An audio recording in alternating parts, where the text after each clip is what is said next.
जय मसीह। आप सभी को मेरी एक नई वीडियो में आप सभी का एक बार फिर से स्वागत है। प्रियो दोस्तों, आप सभी को मैं एक नई चीज़ दिखाने के लिए जा रहा हूँ। तो मेरे साथ में आप भी देखिए मैं आपको क्या चीज़ दिखाने के लिए जा रहा हूँ। ये जो पेड़ है, पूरी तरह से ये पेड़ अभी बना हुआ नहीं है। ये पेड़ में ये एक डाली जो है ये टूट चुकी है।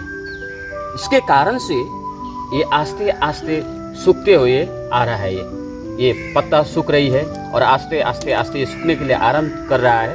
कुछ दिनों के बाद में ये पूरी तरह से सूख जाएगा। अभी यीशु ने सुसमाचार यूहन्ना 15वां अध्याय उसका 6 वचन में इस प्रकार से कहा है, यदि कोई मुझ में बना न रहे तो वह डाली के समान फेंक दिया जाता और वो सूख जाता है और लोग उसे आग में फेंक देते हैं। इस प्रकार से प्रभु यीशु ने कहा है। प्रिय मित्रों, अभी ये जो डाली जो टूटा हुआ है, ये 2-3 दिन पहले ये टूटा हुआ है। ये एक ही बार में सूख तो नहीं गया है।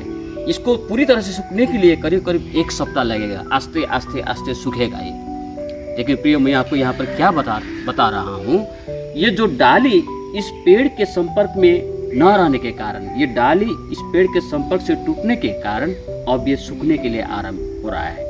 प्रभु यीशु ने सुसमाचार यूहन्ना 15 में ऐसे ही बातें कहा। उन्होंने कहा, मैं दाखलता हूँ, तुम डालियाँ हो। यीशु मसीह पर विश्वास करने वाले हर कोई डाली के समान है और वो चाहता है कि वो विश्वासी, वो डाली रूपी विश्वासी, वो दाखलता रूपी यीशु के साथ में जुड़े रहे। यदि वो जुड़े नहीं रहते हैं तो एक दिन ऐसा समय आएगा कि वो सूख जाएगा।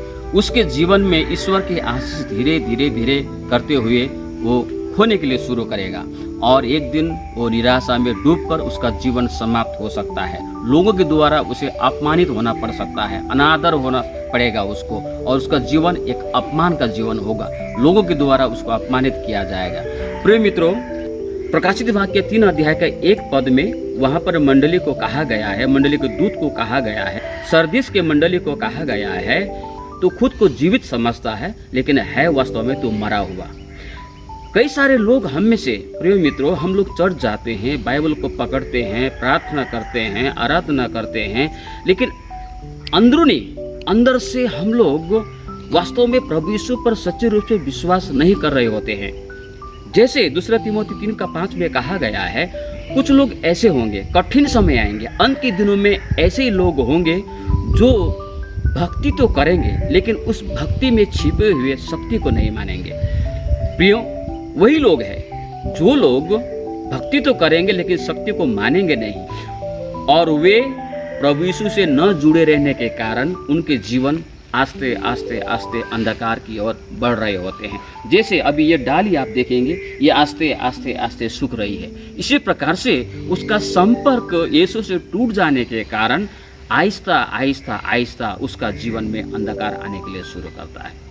प्रिय मित्रों, हम लोग मोबाइल चलाते हैं। मोबाइल में भी निरंतर बातचीत होने के लिए सिम कार्ड का नेटवर्क टावर से जुड़ा रहना आवश्यक है। गाड़ी को निरंतर आगे बढ़ने के लिए पेट्रोल के टैंक में पेट्रोल होना चाहिए। एक रोगी का चंगाई होने के लिए भी डॉक्टर ने जो दवाइयाँ दी है उस दवाइयाँ को निरंतर उसे सेवन करते रहने चाहिए। ठीक इसी प्रकार से अगर हम ईश्वर की आशीष पाना चाहते हैं, कोई व्यक्ति ईश्वर की ओर से और ईश्वर की ओर से आने वाले आशीषों को पाना चाहता है तो वह यीशु मसीह के साथ जुड़े रहे बिना उन आशीषों को वो कभी प्राप्त नहीं कर सकता है। इसीलिए प्रभु यीशु ने कहा, यदि तुम मुझ में बने न रहो तो तुम्हें कुछ हासिल नहीं होगा। सुसमाचार यूहन्ना 15वां अध्याय। तो हमें उसमें बने रहना है। तुम खुद को जीवित समझते हो परंतु वास्तव में है तो मरा हुआ। तुमने जो सुना है उसको स्वीकार कर, उसके आधार में अपने जीवन को जी, वचन को समझ, वचन को पालन कर, शिक्षा को ग्रहण कर। इसी बात को यूहन्ना सुसमाचार 15वां अध्याय में प्रभु यीशु ने कहा। उसमें रहने का मतलब है उसके वचन को मानना, उसमें रहना, उसी में रहकर जीवन में आगे बढ़ना, उसके लिए खड़ा होना, उसके लिए साक्षी बनना और प्रभु यीशु को अपने जीवन के द्वारा लोगों को दिखाना। जब हम उससे जुड़े रहते हैं, ईश्वर के आशीष हमें प्राप्त होता है। परमेश्वर छोटी सी वचन में हम सभी को आशीष दे। पुनः आप सभी को जय मसीह की।